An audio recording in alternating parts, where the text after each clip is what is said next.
Hi guys and welcome back. So today I'm going to be showing you how to make this easy lemon curd. Let's begin. To start, you'll want to grab yourself a small mixing bowl and place in your lemon zest and your sugar and whisk the two just until they are combined. You can then go ahead and add in the lemon juice and the eggs and whisk it all together until it's smooth and combined.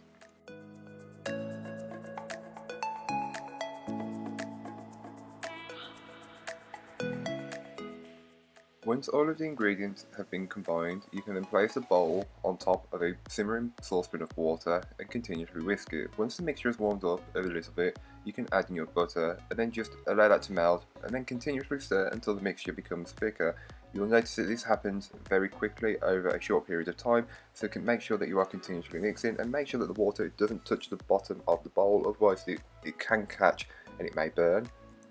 You will know once the lemon curd is done, as when you insert a spoon into the mixture and coat the back, it will stay there and not run down. Once it does that, you are good to go. Take it off the heat and pour into your clean and sterilised jar, and then allow it to cool, and then you can place it into the fridge and make sure that you use it within 2 weeks roughly.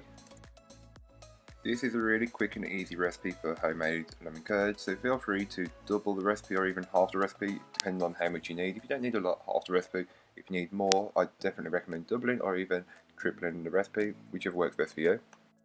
But that's all for today. I hope you enjoyed. If you did, don't forget to like, comment and subscribe for more from me, and I'll be back again next week with some more videos for you, so join me then.